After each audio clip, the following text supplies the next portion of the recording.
Well, Jennifer is doing that. There we go. Okay, perfect. So I am super excited because joining us all the way from the UK is Peter Cregg, who, again, I appreciate is willing to join us rather late his time. Peter is an accomplished product director with over a decade of experience delivering transformative growth, shaping the future of technology through both strategic innovation and a focus on empowering people. Peter's journey includes supporting active ops through a successful IPO on the AIM stock exchange and spearheading the company's transformation from a single product business into a robust portfolio of SaaS solutions. And with expertise in integrating advanced AI technologies like Azure ML, desktop mining, and cutting-edge data algorithms, Peter has proven his ability to bring innovative solutions to market. But at the heart of all, what Peter believes in is it's the people. And we've talked about that on the call a number of times, right? The teams, the customers, and the communities. That's what drives meaningful change. So you can see why we're so excited to have him joining us today. Peter's forward-looking approach blends strategic vision with a deep commitment to creating products that solve real-world problems and empower future generations. He's passionate about leadership, the future of technology, and how to build great teams. Peter is a leader who's shaping not just the future of SaaS, but the future of how we innovate, collaborate, and succeed. So again, given this, you can see why Jennifer and I thought this would be a great way to kick off our TR360 forum. So with that, Peter, welcome, and I hand the mic over to you. Wow, what an introduction. No pressure, hey? Look, thanks for having me. It's great to be here in front of you today as part of the group. Really hoping to learn something as well. Let's just try and get this screen sharing working, and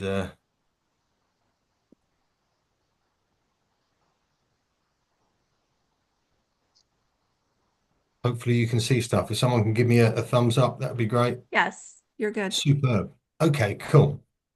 So let's start off with just a bit of information. So 9 out of 10 business leaders currently believe that AI will be critical, and listen to this bit, critical to their organization's survival over the next 5 years.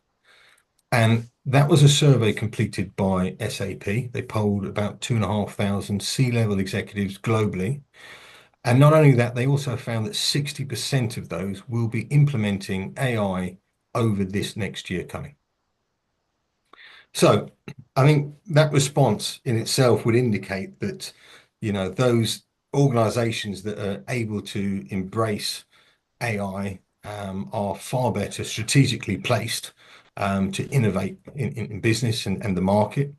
But I'm guessing you already know that because that's why you're here today. It was the topic of discussion. But what does it actually mean to embrace AI? And more importantly, how do we most effectively make it happen as a transformational um, group of people? So I'm going to try and break that exam question down into three key areas. First one, how we identify AI and the innovation it can bring. The second is all about looking at planning for the future of using AI. And then the last one, which hopefully is close to most people's heart, is how do you actually execute that transformation? The intention, and I should probably just put a caveat on all of this. There's two probably ways you could face into innovation, external and internal. External being the market as such. I'm going to primarily be focusing on the internal aspect of innovation today, simply because I thought it was probably more aligned with the group, and we will probably have the most influence in that sphere. Not to say that one can't be a byproduct of the other, but that's where I'll be heading. I'll be looking at the tech processes and the impact on people, and hopefully looking to share some real life examples about how AI has been implemented successfully internally, both with us and our customers, We use our own products, so I will probably try and utilize our customers' experience, where I'm referring to some of those things. Obviously, it's stuff I know, but also I think it will be relevant to this group, given that our customers are environments that you potentially work with or are part of. Um, the idea is not that this is a sales pitch. There is active ops written in the bottom right-hand corner. Um, Other than that, I'm not intending on kind of showing any of our products or suite or anything. But as I said, it's kind of what I know. So I may mention a couple of bits as we go along, just for context. But really, the intent is that we learn, me included, and we get something from it. Um, it's a webinar as well, so it's not a lecture. The intent is to keep this interactive as possible. I have got some information to share, but it'd also be great if you could participate too. So I've got I wouldn't say polls, but there's some questions as we go through, that I'll pose and give you some time to reflect. And if anybody wanted to shout up and share some of their thoughts too at those points, that would be great. I'll also be spending a bit of time at the end for some QA. So if you got some more broader questions about the topic then that we didn't cover, then by all means, we've got some time there too. And also, after this, if you want to reach out, by all means, you've got. I think Tina will share my details if you haven't got them already. And I have promised as well an additional handout that just covers a few more top tips in terms of some of the practicalities of implementing AI in the transformation space. So hopefully that outlines what we're looking to cover off today. So let's have a look at the first poll. I think before we get into those kind of three topics, it's probably worthwhile just having a quick pit stop at AI in general. I know there's various different degrees of interaction with it so far. So let's have a quick round of questions here. So three questions. You can keep notes as you go along here. Might be worth just understanding where you are on the journey, because a lot of these questions relate to some of the content I look to cover as well. But it might highlight some gaps or some strengths as well, as we go along into how you can progress and improve in the space. But I'll give you a minute to just have a look at the questions being shared, and obviously we can have a chat in a second. And if you want to pop an answer in the chat, I'll kind of try to keep track of them and give Peter just a quick rough count of each.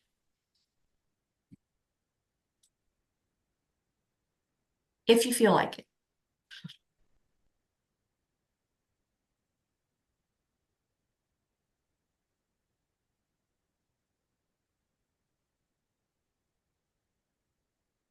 So I wonder whether or not there's anybody who wanted to share any thoughts from seeing these questions. Either I'm well off and I've got a huge gap because of X, or maybe no, really confident in this and got an opinion. So far, Peter, we're getting a couple basics, three intermediates, a couple neutrals and basic, or neutrals and agree on the understanding. We have one advanced understanding.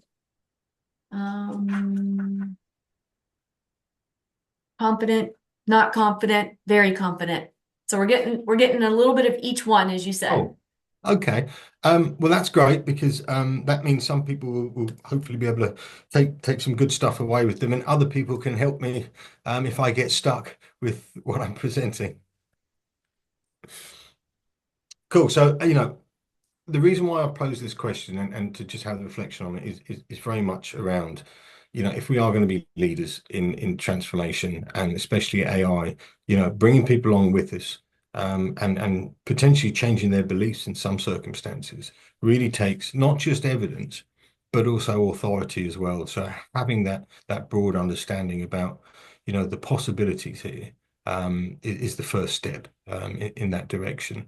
And obviously, the more advanced you are with this, the greater the authority. So it's not just pointing at statistics. It's actually, having something to back it up with that people can buy into. So yeah, I'll press on with the um, kind of introduction to AI. And I'd also say that, this group that's on the call, you currently have the power to do more goodness than ever before in history, if you can master, how to lead this AI transformation. Because one thing I will say, it is not going away. So let's have a little chat about that intelligence. And my first question would be, who here would say that they're intelligent? Um, I think we probably all would to some degree, right? But what is intelligence? And without getting into the semantics of the definition, because if I do that, I'll end up sounding like a guy called Brian O'Driscoll. He was a Irish rugby player, who came out with a famous line that said, knowledge is knowing that a tomato is a fruit, but wisdom is knowing that you don't put it in a fruit salad. So I don't know if you've heard that one before, but we won't go into the details of definitions, other than to say, if we were to just take the Oxford Dictionary, because I'm this side of the pond, and look at what that says, that would be, intelligence is the ability to learn, understand, and think logically about things. And I think we can probably all agree that we share those characteristics, right? And that's just the defined answer. But we could potentially deduce that a different way if we were to look at statistical probability based on the information that we've got to hand.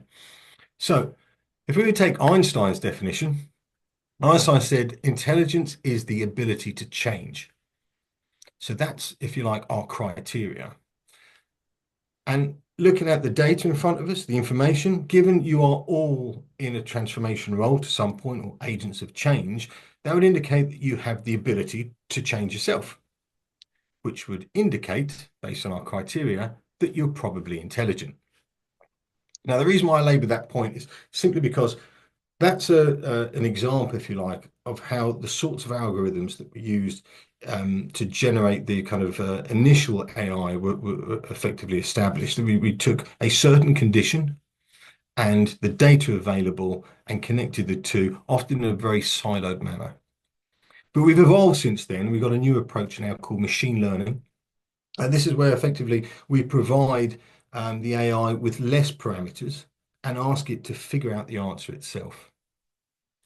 Now, it's effectively confined to the amount of data that it has available, but ultimately, when you expose it to a larger source of data, such as, say, the internet, you then get an advanced output. So it's not just computing the algorithms anymore. What it's doing is actually generating new data. And this is data that never existed before. And it's what we call generative AI. And that's the space that we've got to. There's a chap called Mo Gaudat. Some of you may have heard of him. He was the ex chief business officer at Google X. Also wrote a great book called Scary Smart, I believe. But he described that evolution really nicely, referring to how children learn. And he used the example of a toy block. So effectively, the child has to pick up the right shaped box and put it in the right hole. We've all seen this, right? But if you were to look at it in the kind of traditional approach to AI, effectively what we'd do, we'd give the kid an instruction to say, look at the cylinder block, look at the cross section. If it has a circle on it, and if that shape matches up with the shape that's on the pad, then that's the hole to put it in. And of course, by following those instructions, the child could succeed. But what it wouldn't do is have any knowledge as to how it got there. So when it tried putting the circle in in any other box, it just wouldn't know to do that. When it comes to generative learning and machine learning, more aptly, what we're actually doing is giving the child the ability to find out for itself. So it will try in the star box, it will try in the diamond box, and it won't succeed. When it does find the right hole, the reward pattern would say that that was a success. And what the child's actually learned is the correlation between the two things. And once they've figured out that if the two shapes match, they can then apply that to the other shapes. And this is very similar to how NLP works. So natural language processes. So ChatGPT, I'm sure you've all probably used it by now. The way that that was trained was effectively given a sentence and said, find the missing word. And it just scoured lots and lots of sentences, lots and lots of different ways of putting words together until it found the successful word. And then that code was tweaked to say, look, that's the right outcome. And ultimately, once it learned that and it had the successful answer, it could replicate that logic exponentially to the point that it can now talk back to you. So that's really, if you like, where we've moved to in terms of the times. But here's something else to probably be aware of. In our little breakout group, we talked about potential threats of AI, and should we be scared? Um, well, I'll be straight. I don't know. Is the honest answer. I think a lot depends on what we do with it. But um, if we were to take the example that we just looked at in terms of the child learning how to use the blocks, just in the same way that we can't see inside the child's head as to how they form that logic, same can be said of AI. So Sam Altman, he's the CEO of OpenAI. So those are the guys that developed ChatGPT. So he knows how they trained the large language model. He knows how the large language models works in terms of the theory and the logic. But he's openly admitted that they don't understand what's happening in the box of ChatGPT and the algorithms. So that whole logic is away from us. So whether or not that's scary stuff or not, I'm not sure. But one thing it does tell me is that whatever happens, we definitely need to start thinking differently. You may also have heard of Moore's law, the idea that processing power doubles every couple of years. Well, MIT reckons that that's been over since at least 2016. And Ray Kurzweil, he's the man dubbed as the director of Google engineering. He actually came up with the statement that in the next 100 years, we will see 2,000 years of progress compared to the last 100 years. That's massive numbers to try and get our heads around. Um, it might be nicely or easier put by Michael Simmons. He's an author, but 2020 he took that insight and explained it in a different way. So he said, for somebody who is 40 today, so bear in mind this is 5 years ago, but somebody who was 40 today, by the time they're 60, the rate of change will be 4 times what it is today. So effectively, what they'll experience in a year by today's standards, they'll experience in 3 months. But for someone who's 10 today, by the time they get to 60, what they experience in a year, they will actually experience that change in just 11 days. That's the prediction, the speed of change. It's a huge, significant paradigm shift in technology growth, and it's going to affect all of us. And it's going to mean a lot of transformation. It's going to mean a lot of change, not just how we do things, but also how we think about things. So that's, if you like, the end of the history lesson, if you like. First thing I would say, though, is congratulations to all of you, because I would say you're ahead of the majority of people by simply virtue of you being in part of the change world. You've already got a few steps ahead of people. But I think one key thing for me is to kind of just be aware, back to that whole piece. If we want to keep ahead of it, we need to keep our intellect up. We need to keep education up. And, if we want to lead the change, then ultimately, we've got to be that authority and not just take the evidence. So now let's move on to the actual topics themselves. So identifying innovation and how we can potentially use AI. I've got another quick pop quiz for you. Again, I'll just pause briefly and just let you run through this and see anybody wants to comment again in the chat. Tina, if you could do the honors, that'd be fantastic. Um, I'll leave you to it. Yes, happy to try to summarize as things pop through.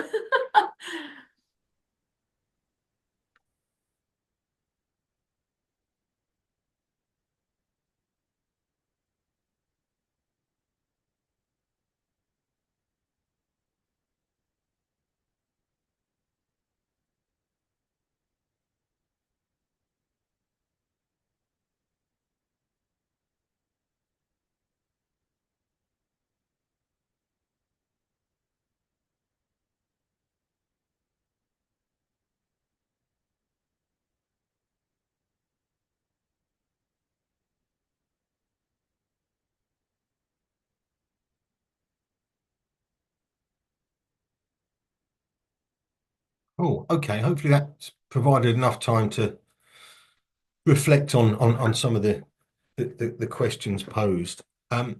You'll see a bit of a theme here in terms of measurements and data, and that's pretty critical. I don't want to put you on the spot, but Glenn was in our breakout group earlier, and he gave quite a good analogy of the importance of data. I don't know, Glenn, if you wanted to say any words.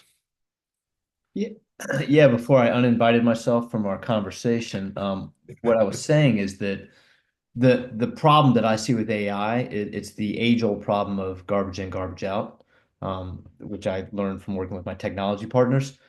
Nothing has changed in that respect. So if you have bias in your data or the data is not accurate, then feeding it into a self-learning model is just going to perpetuate some of the biases that you have using AI. It's not going to clear that up. So I think what organizations fail to realize is, as I said in our breakout, they put the cart ahead of the horse. They're focused on the AI and the modeling without understanding how clean and accurate and valid and reliable their data is. And that's the issue I've seen in the past. So unless the data is clean, the learning is just going to be dirty learning, or garbage learning, I think is the way I would put it. So Peter, does that kind of wrap up what I was talking about? Absolutely, and I think you're spot on, and we'll touch on that in a bit more detail.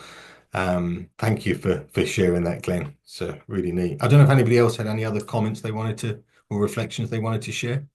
Actually, like Rod, I do. Oh, go ahead. I was gonna say I just like Rod's comment in the chat about the data as far as the high quality, and he's, does anyone? And I think that's been my experience, right? Is that not really anybody has that high quality data ready for AI, I think. Sorry, whoever I was speaking over, I Yeah, apologize. that's okay. It's Addie. Patty? Hi there.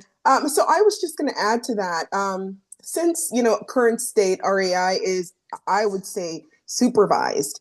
I do think, as we get into conversations around the ethical impacts or implications related to artificial intelligence, and I think as we zoom out and we start to think about the bias inherent to the folks supervising the data set that's being built, even if there's components of it that are evolving on its own per the recommendations, I still think that bias will be inherent if it is supervised. And I do think that there will, in my opinion, always be a risk there.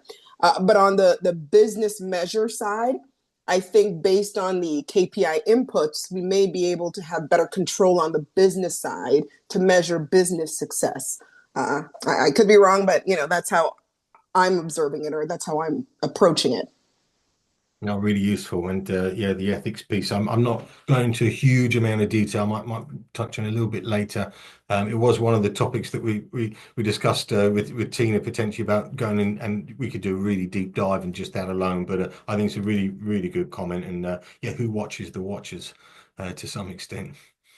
Brilliant. Thanks for sharing. I think we'll have a look then in a bit more detail. I think I'll just throw a quick statement out there from me.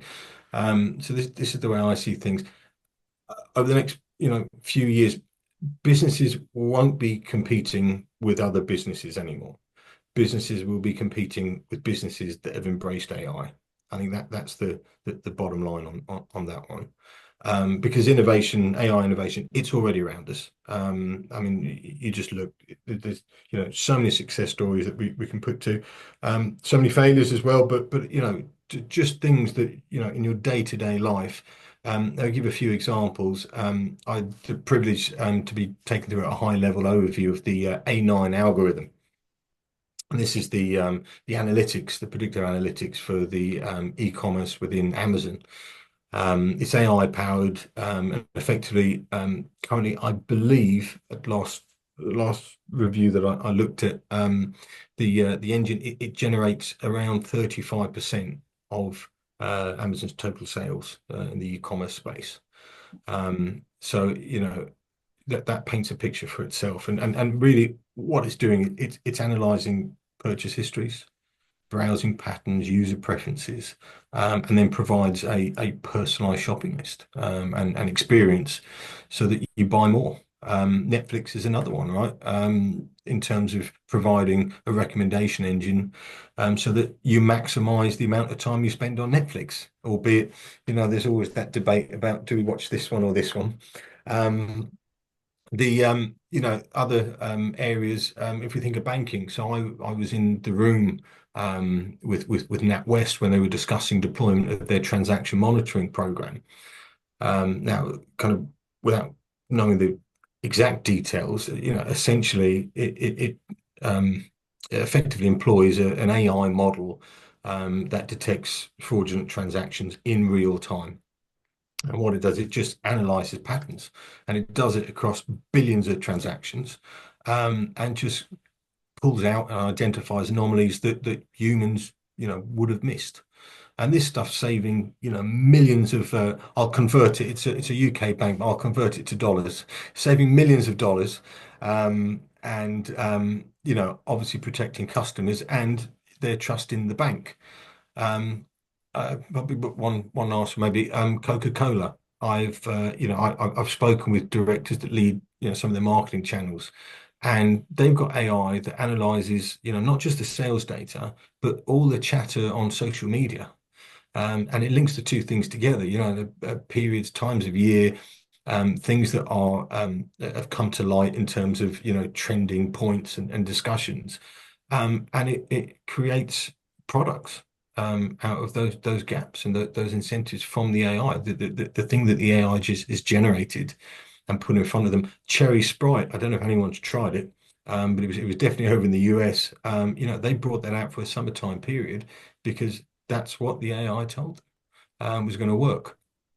Now, how they would have figured that out, without all of that information, question mark. Spotify is another one actually that provides something that it creates. It's a playlist. If anybody uses Spotify, it will look at and track what you've played before. Other people have done something similar or listened to things similar, and it will create and generate a playlist just for you. And obviously, you retain your license with Spotify and listen to it longer. So there's loads of great examples of how AI has been used to innovate how we do things. But interestingly enough, and coming back to the earlier points about data, Gartner reckons 85% of all AI implementations fail. 85%. And they put that down to poor quality data or not relevant data. So, when you're looking at your data quality management, that's where you got to start.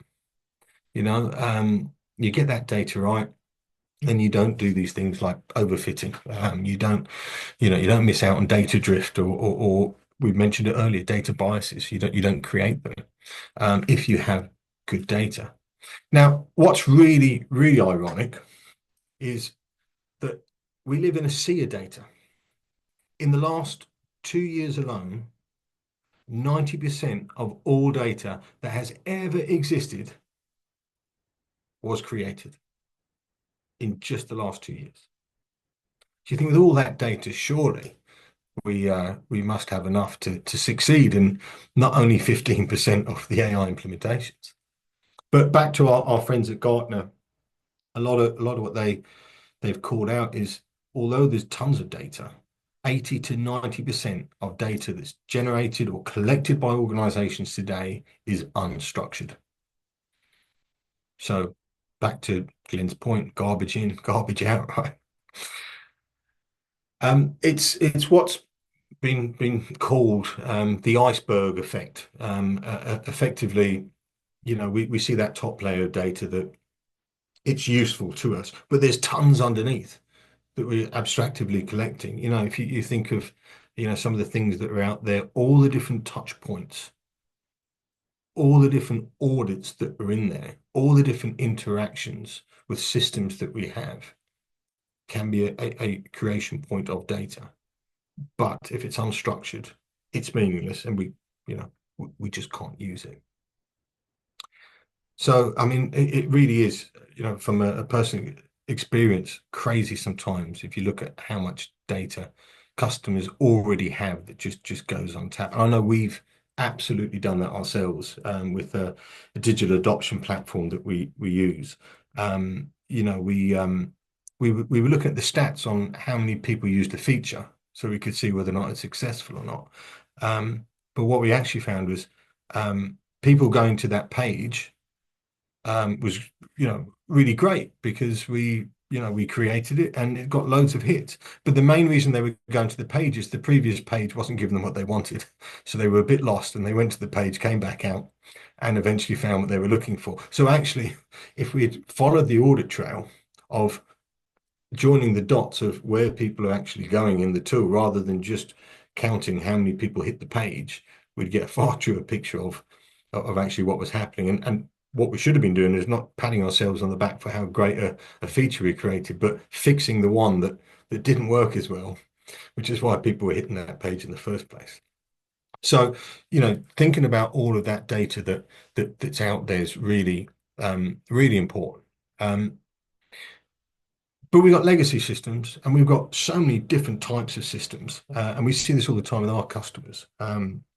Mainframe systems, workflow tools, case management tools, MPS tools, CRM tools, Excel tools that somebody built in the 90s, and it's still going around somewhere with a few macros missing. They exist, they're out there, and the data's in them. But it's all about how do you get it all in one place. I had a neat example of one of our customers, a big mortgage provider in the UK, and they had two stacks of data, one for their back office and one for their front office, and they didn't talk to each other.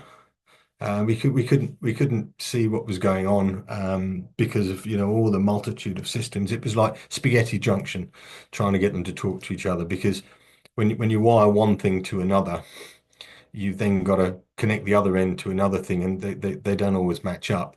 So actually having some sort of intermediary is quite a step up. And one of the things we saw when we managed to merge their data together was 15% of the front office time was being spent doing back office stuff, which you think, okay, well, where's the big deal? Well, the front office people were getting paid twice as much to do what they did. So there was no malicious activity going on. Nobody was trying to do anything damaging to the business. If anything, it was all good intentions. So, for instance, the back office person might say, I need some information about this customer. The person in the front office said, sure, no problem, I'll give him a call. Difference was that call was costing twice the amount as it would the back office person. But without putting these two bits of data together, they would have never seen it. And without any real transformation, any AI or process improvement or development training, all they said was, hey, can you just guys not do that anymore? They saw a huge saving in terms of cost, because the right people were doing the right things. Sorry. Hey, Peter, just Sure. a quick question, and not to go off on a tangent here, but just a quick question. So you indicated that Gardner found that per their study, 85% of the AI implementations fail to deliver on the ROI. Was it purely due to data quality issues, or I would think that a significant portion of the risk or the cause of that is really due to the readiness and the help available to help people who are adopting the use of some of the opportunities with AI change. I So would agree. I would agree with you okay, in terms of my gut feel on it, but in terms of the study, it was the majority was related to poor data quality or relevance of data. got it. Okay, I think you could probably say that those things go hand in hand, though, in terms of if we haven't got the right readiness and we haven't got the right people that know what data to look for and how to get it, then we end up in that situation before we even get any further off the launch pad to actually implement it with people. But that, yeah, I'm with you in terms of there's more to it, but yeah, okay, in thank terms of the you. study, yeah, that was Sorry, it. Peter, Alejandra. So poor Hi. data, we are enclosing in poor data a lot of concepts because probably part of the issues because the use cases are not good enough is because data is not well structured, data is not well understood, data is not well stored, processed, linked, right? And then we can understand, okay, what's the risk to manage this specific field? So I think that one of the big issues that I see is all the industries managing data when they do not know how to do it. Right. And you bring me on to my next point, really, all about, how meaningful that data is, the story itself of what we've got. How do you define it? How do you give it some sort of common currency so that it's applicable in terms of a language that we can all understand? And actually that's something that we've actually been doing from a customers with our customers for quite a while now. I'll give you an example. If I was to say, let's just say things that got completed by a staff member. Um, if I said I did 5 things today and I did 10 things tomorrow, which was a better day? Just at the bare volumes, you'd say, well, it's probably tomorrow, right? That was a better day. But if I told you that the 5 things that I did today took an hour each to do, and the 10 things I did tomorrow only took 20 minutes to do, Yeah. actually, today was a far more productive day, right? So having an understanding what lies beneath that data is some of the building blocks. And we've done that in terms of some of our kind of performance tools that we provide our customers. It would do that kind of common currency, that analytics. It also helps. So one of the things about having the right skills and readiness is part of this. Having the right skills within your people. Well, how do you measure skills? Skills matrix, sure, we've all seen them, right? Hundreds of lines, 1 to 5, and they get updated monthly at best by a team manager or somebody, if they ever get updated at all. Yeah. It's tough. And that's kind of interesting enough. We actually use that kind of common currency approach to and with AI to actually just pump out skills matrices for organizations. Now, all that does is give you the information. You need to do something with that. But I think that the key point is if you've got that common understanding of what that data looks like, you can then start to make decisions on it. And then Yeah. in terms of training models for AI, or even just where to implement it, you've got a far better chance of success because you've got, and this is my line in the sand in terms of the presentation, but you've got a baseline to go from, right? I've got another example actually. I won't mention the name of them, but there was a big consulting firm. You will definitely have heard of them. They did some scanning, process improvement, and they measure the takt time the whole lot, and they said, "Hey, look, we've taken this down 90% in terms of the time it's taken to do this." I remember working on this project with them, and back to that ROI piece, they said, "Well, actually, it's taken us longer to do this end-to-end process." And they were adamant. They said, "Well, no, look, I can take you through every single step. We've absolutely reduced how long it takes." But Yeah. what happened was, and this is back to getting a baseline and also understanding what's going on. No one was actually doing the scanning before. It was a regulatory requirement in this particular bank, but nobody was doing it because it was blooming hard work. So people just skipped it. Yeah. So when you reduce something that people aren't doing down to only 10%, you actually increase the overall amount of time people are working. But that again, without the overall data, without that overall analysis, that understanding, it's really hard to get a baseline and some consistent measures, some consistent KPIs from which to even start to consider what's important and what to go after. So I think, the data, success it's built on solid foundation. Data is your bedrock in the AI world. And understanding what you have it's just as important as gathering it in the first place. Thank you. Cool. Okay. So now let's have just a quick time check. I think we should just be okay. Planning for AI. Another few questions for you. I'll give you a minute. I think you know the drill now.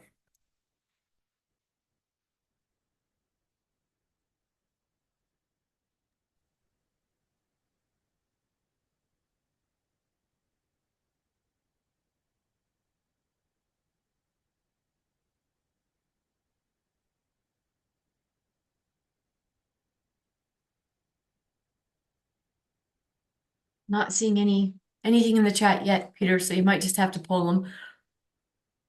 Cool. I don't know if anybody wants to comment. If not, that's cool too. We can move on. So Addie said early discussions underway, and I think Cardis is kind of in the same boat, right? Early discussions underway. And I think part of that, right, is I don't know that we even know the realm of possibility. We understand the data piece of it. We need help kind of getting our arms around our data. So that might be something here that we can chat about at some point too, right? And not to make it sales pitchy, but is that something that Active Ops has and that they provide that so that those companies that are starting to discuss it think it would be really cool, want to innovate, not really sure what the realm of possibility is, can't get our arms around our data. How do we start, right? So that's where my thought is. And I'm seeing, let's see, other discussions, or I'm sorry, early discussions, a few ideas, somewhat early stage, early discussions, a few ideas not aligned, no plan in place, are some of the answers that are coming up in chat for you. Well, I think by the sounds of it, people have started in the majority of cases, which is a good thing. You got to get started. That's how you make progress. But back to that. Oh, go for it. I think my observation from a few different perspectives, different companies, different conversations is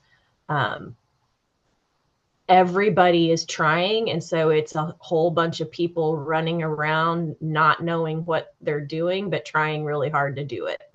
And everybody knows you've got to do it. They're all scared. What happens if we don't do it? But truly getting your arms around it, I think, is where people are struggling. Not just the data, but about all the tools, all the possibilities that are out there, all the potential use cases, Sure, all the security concerns, like all of it.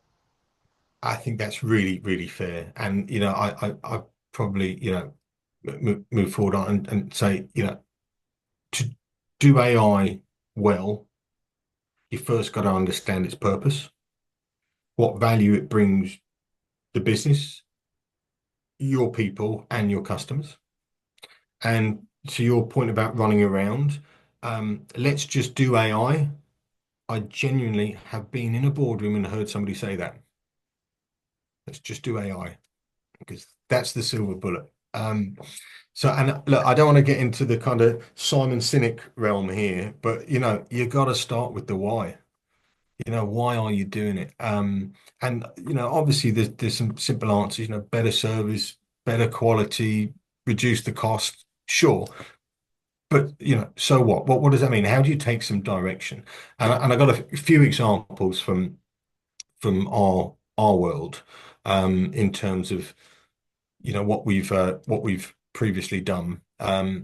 and what we've actively got in the business today. So we've got a thing called GitHub. It tests code. So effectively, it picks it up. I don't know if people are aware of it, but it effectively writes some testing scripts. So, there's things that we create, we can just automate and test. It still needs to have an eye over it. It's not perfect. We still need, our dev guys to just check it's okay, but it takes the grunt out of what they would be doing. So, it means we can do more tests, which means our quality is more consistent, which is great.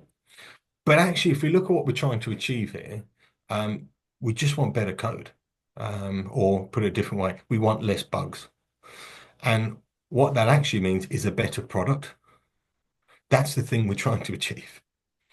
Another one is Copilot for Office. It dictates, the meeting summaries, creates actions, which is great because, again, saves time, improves communication, which, could all wrap under the headline of reducing cost. But actually, what we're getting out of is better collaboration and better decision making, which leads to a better product.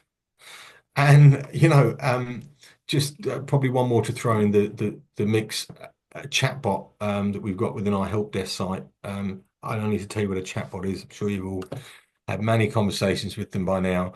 But it's a faster response. It gathers more knowledge from the information coming in. So, an improved service to our customers. But I'm going to say, hold fire a second. Why do we have a help desk? Why do we have a product that needs help? Surely, if we could utilize this feedback better, we could, again, and you guess what I'm going to say, just create a better product in the first place. So really understanding what the value is you're trying to drive, rather than just it will save us some time or money, I think is one of the real characteristics of getting AI right. And then we talk about spotting opportunities. Tina, I know you asked about some of the stuff that we've got. We're not the only people out there doing it. There's plenty of kind of process mining tools, process discovery tools, data mining tools out there. We've got our own process analytics suite. But this is really about kind of cost benefit analysis to some extent.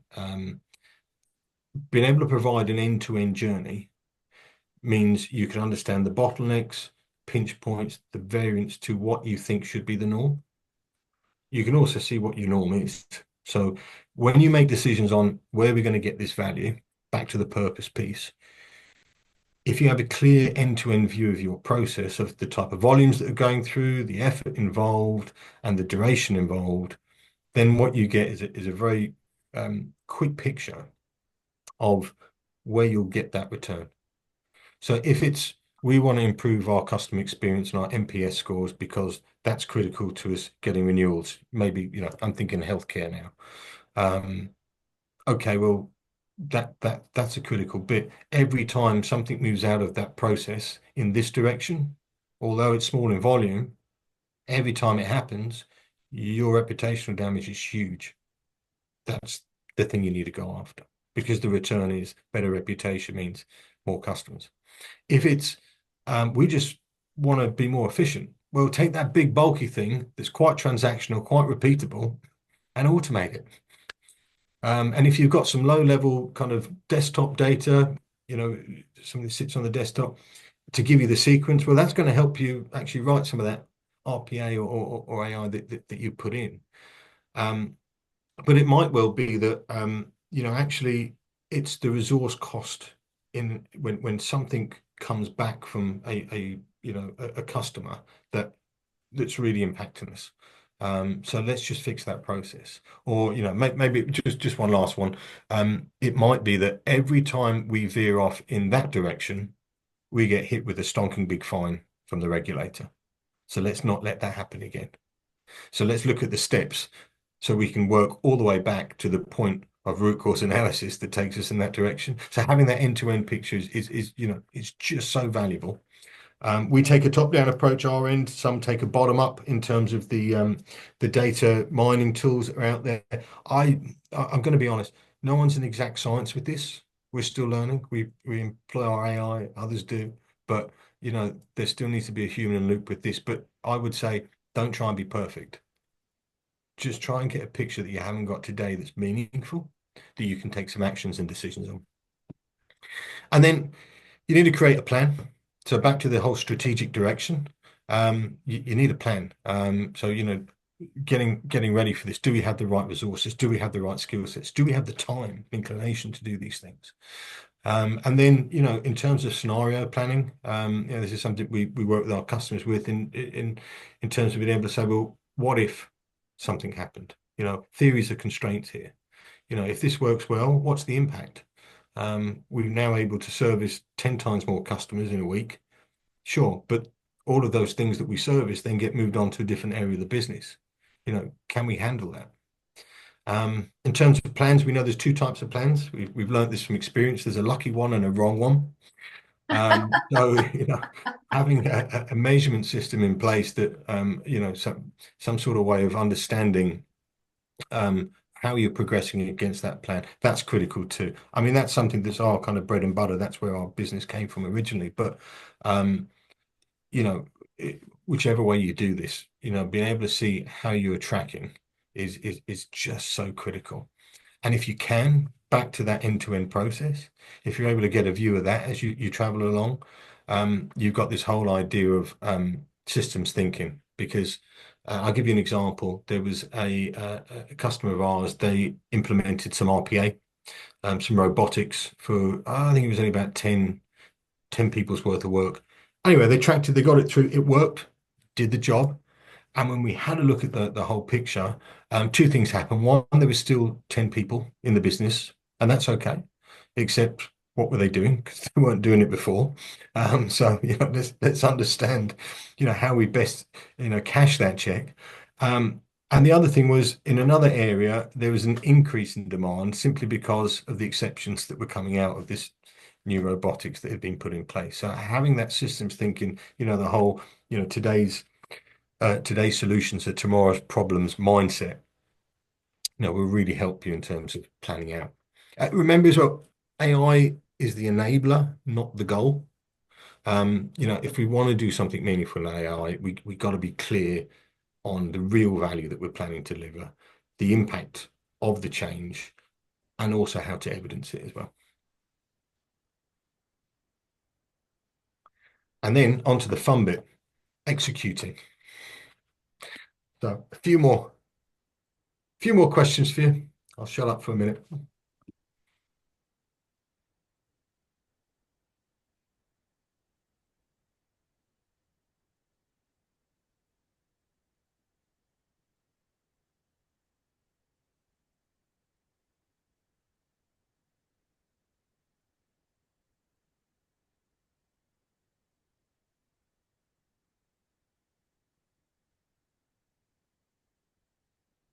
Cool. Anybody like to go with any of these questions?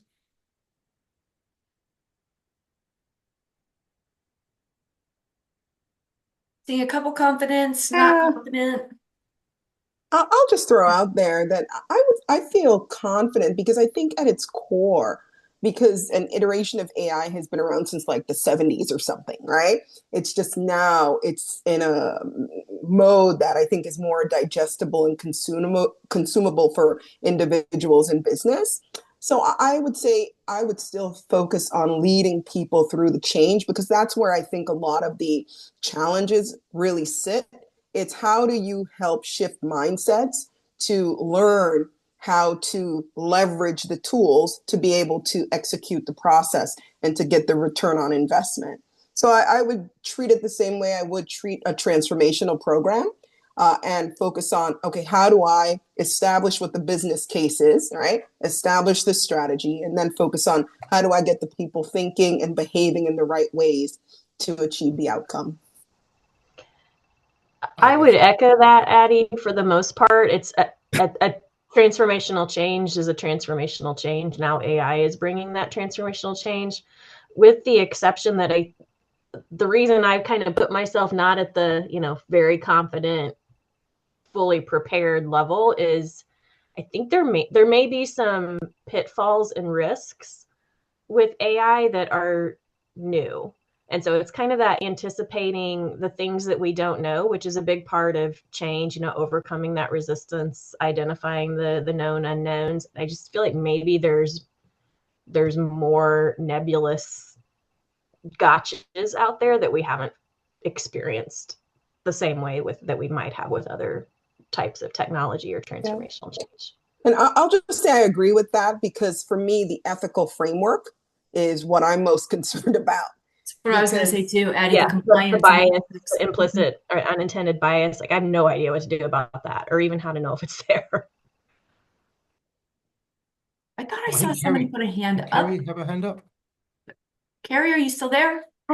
Yeah, I didn't mean to put my hand up. I was trying to like somebody else's comment, but I think Oh, just at at the risk of reiterating what other people have said, I think what's giving me heartburn is that I think that anytime I've tried to step into a transformational project, getting the clear objectives of what we're trying to solve, what's the problem we're trying to solve before we solution it is really critical. But I feel like with AI, so often we're starting with that as a solution without understanding what the problem is we're trying to solve with it. And so I think that's for me where I feel really stuck is this idea of like we just kind of throw it out there, see what people can do, see how it can make a difference. We think that it's going to make us more productive, or we think that it's going to improve our data, but we don't know, and we don't know that's what will solve the problem because we don't know what the problem is we're trying to solve. So I think that's what's kind of giving me heartburn and making my head spin a little bit. some good comments there, and I think I would agree that the skills involved in transformation are definitely useful in this new world. But one thing I'm sure you're well aware of the change curve. One thing I'd say about AI that is we need to replace the change curve with a culture of constant evolution. Yeah. Yep. So back to those earlier slides, the speed of change that's coming and it ain't stopping. We've just got to change the culture. So rather than a start and stop, this is just an evolution that continues. And that involves failure, trust, and lots of wins, in my opinion. So let's talk about failure, and hopefully this will alleviate some of Kerry's heartburn. But agile methodology, and I'm not talking about development, Scrum stuff, and all the rest of it, but just the whole idea of it's just a continuous improvement cycle. Is critical.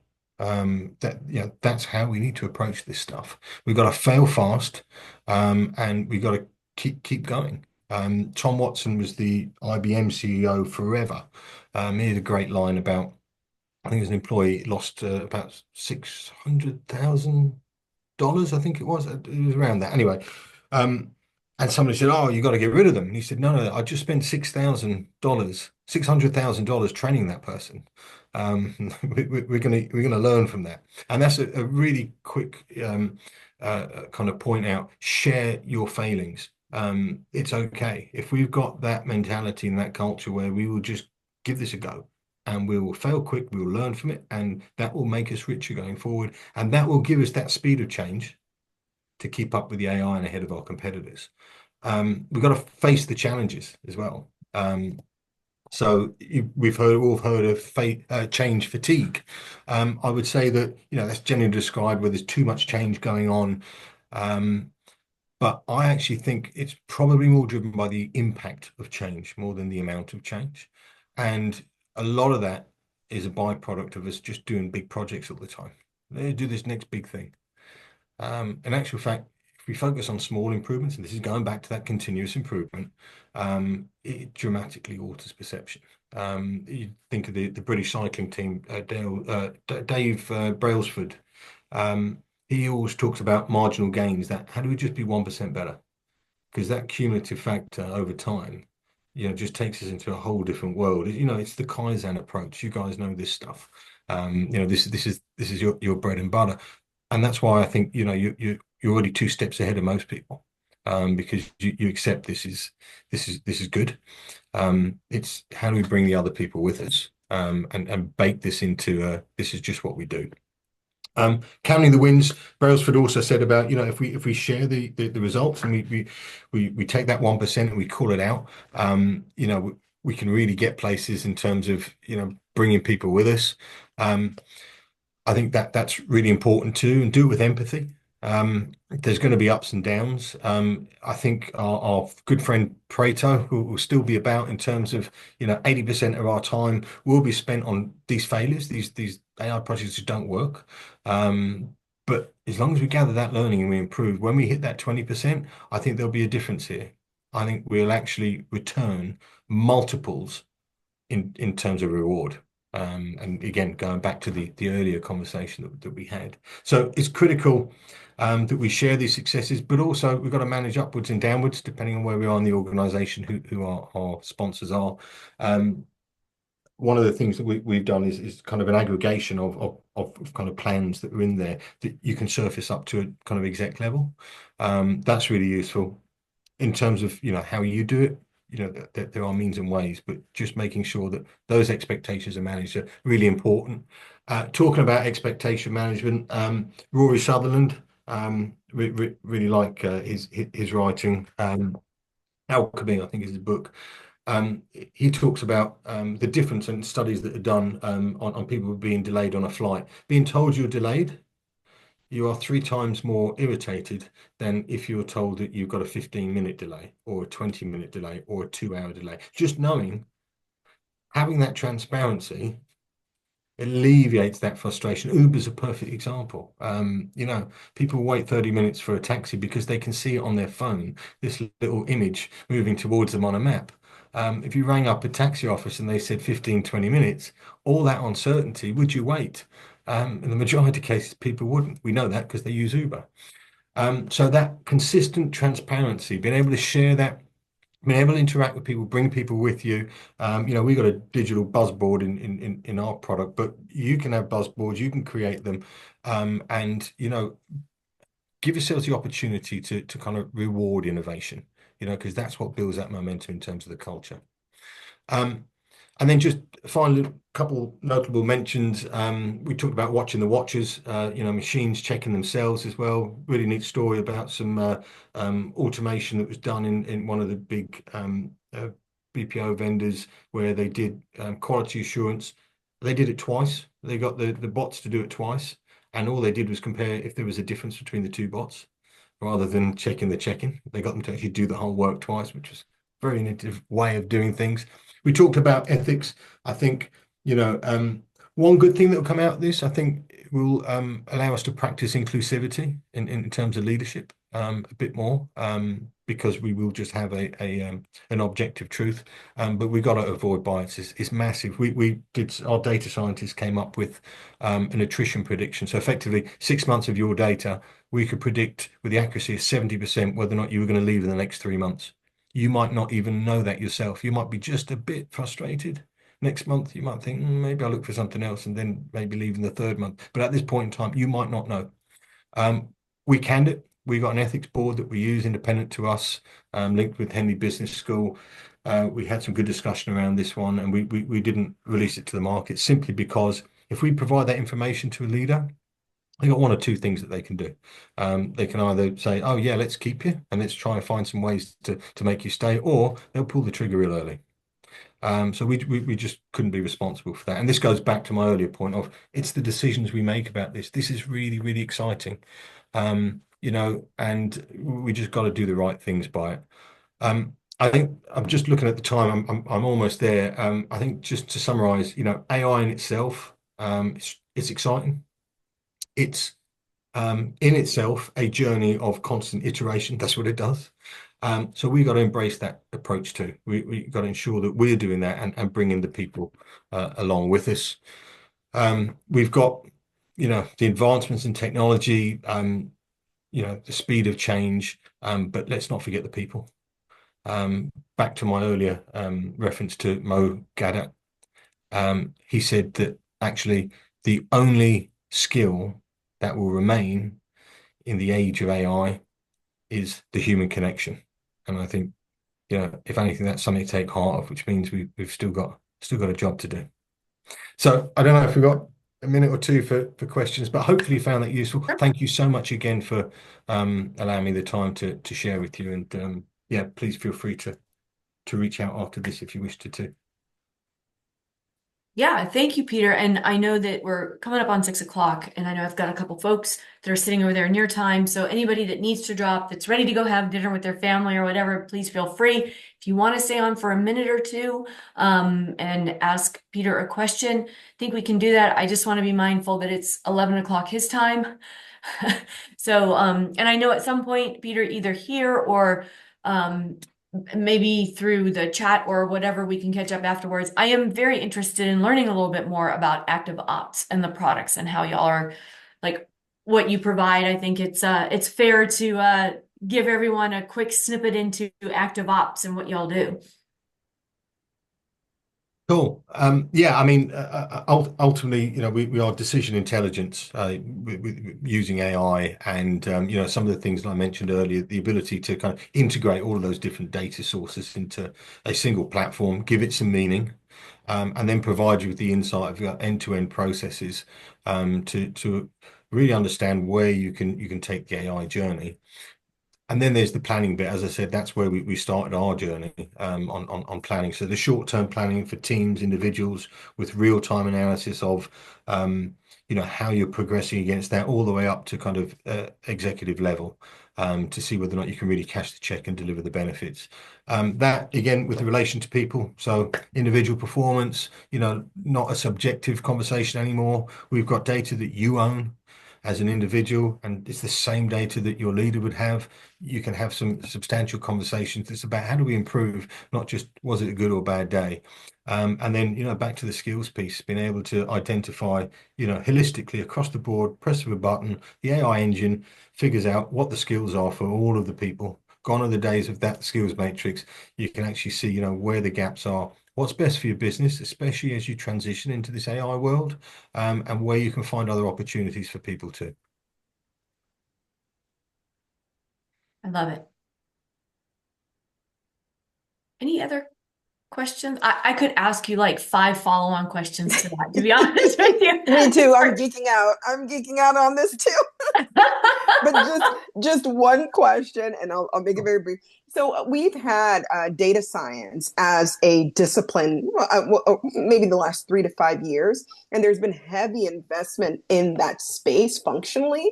So I was just, curious from a business readiness perspective, why are they still having so many challenges, implementing AI if we've had a function in place in a lot of these companies, helping to cleanse the data to ensure that we could answer the business questions that we need to answer.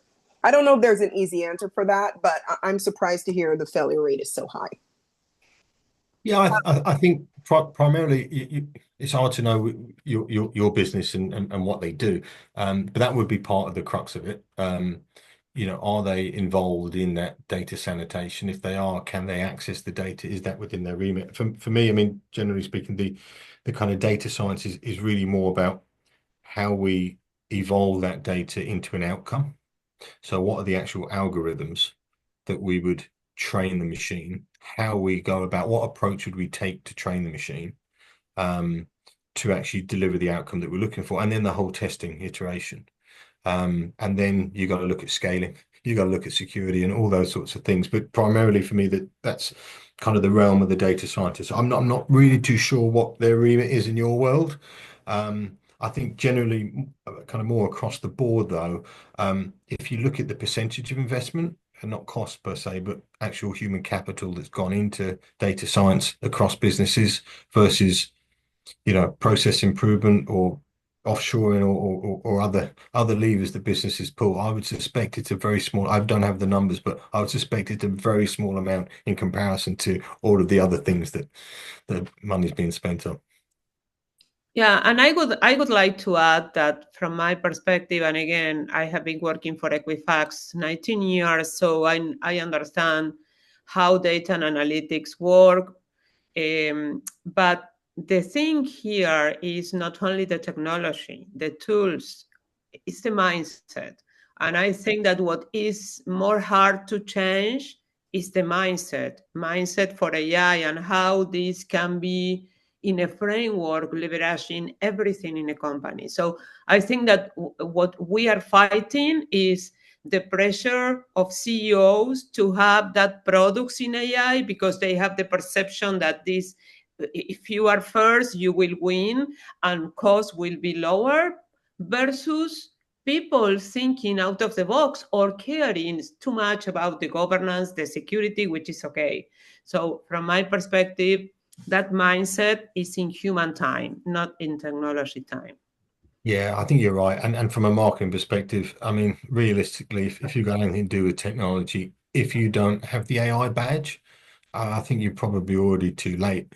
I'm not saying that for definite, but you wouldn't be far off it. Unfortunately, though, back to the doing AI and doing it successfully are two different things. Pretty much everyone's put the two letters in front or behind whatever it is that they've got because there's a marketing pull. But customers aren't stupid. They value what's valuable. So just having the label that won't cut it either, I think. Yeah. And let me tell you something. Every word that you are saying is creating an insight on me. So you have to go to sleep. Thank you. Part of the problem is AI is so generic. It's like saying, yes, just use software. Well, it doesn't matter what you are, whatever the evolution will be, there'll be specialist areas of AI in operations and in sales and for each company, none of them will have an endless amount of money. It'll all be how do we maximize the money we've got to spend? And some of them will say, hey, I need to juice my sales effort. What can I do in the AI space? And there will be AI capabilities and tools that will help sales. And like with Active Ops, I know a big part of what they can do is optimize the efficiency of the workforce and save money in that process. So AI to be effective has to be very tangible very quickly. And the people who just keep talking about AI, just do AI, they're in la la land. Absolutely. Absolutely agree. Yeah, I think that's where a lot of us are, though, right? I mean, like we're getting this directive. Why aren't we using it more as a transformation leader, right? Why are we not seeing more recommendations for AI solutions to drive efficiency? So, Peter, I love where you were going with define the business problem besides the efficiency. I love that. And again, we're sitting here trying to figure out, well, what is the realm of possibility? Because if you haven't been out there and all, right, it's hard to figure that out. And then getting your hands on the right data and making sense of that right data, right? We're living it 44 plus systems and trying to figure out how to make sense of any of the data. How do we move forward with AI? Tina, nobody ever said it was going to be easy. I think that was some song lyrics at some point. But I mean, one thing I would say, and it's really great, is you're having the conversation, and that's a great starting point. Yep. Here's one thing to think about, which is, to me, the areas of AI that have got the best opportunity are the ones that use current data versus historical data. Because you've got a much better chance of making the data clean enough if it's new data than if you have to rely on going to historical data. So if you have processes that are dependent on existing or new data, and I'll give an example. I know I know I've spoken to friends of mine in the mortgage space. If they're approving new requests for a mortgage, well, that data is new versus if somebody in a different business is trying to approve a mortgage based on a bunch of historical data, cleaning up that historical data is a complete pain in the ass. So I think there may well be a better chance to move forward faster in AI if you can find those sweet spots where you don't have to deal with a bunch of old historical data. That is going to be a pain in the ass to try to get to be clean. I think there is a bit Just of a a myth thought. there. You're spot on that you need bundles and bundles of historical data. It's just not true. I mean, for certain things, specific things potentially, but realistically, if we go back to that child playing with the box, you know, you don't need a load of how many times I did it in the past. You just need to learn the logic. Yeah. So I think that's one of the key things that I take away from this tonight, right? Is maybe the thought of not trying to figure out how to get the data, the old data, and make sense of it, is how can we start to capture the data going forward and build it new? Nice. And how do you leverage the data, the new data, to do things like optimization and efficiency without worrying about the old stuff? Like, set it aside for a minute, because you'll kill yourself. And the answer to the person saying, we've been working on data for so long, why is it so hard? Well, it's because it's A, incredibly difficult to get clean, and then B, incredibly difficult to keep clean. And then C, typically the people who've been running the data don't have enough influence in the company because they're not the CEO or the COO. For data to really be taken seriously, they had to be very, very senior in the company. And most of the time they weren't. So people weren't following the rules, and people weren't keeping a little bit of lip service on it. The magic will be when we get AI or use some capability of AI to clean the data for us, so that you can then use clean data from there'll be an AI capability that's all about using probability to clean data. Once you get that, and then you can use that clean data to get a reasonably statistically accurate set of data to use in your forecast going forwards.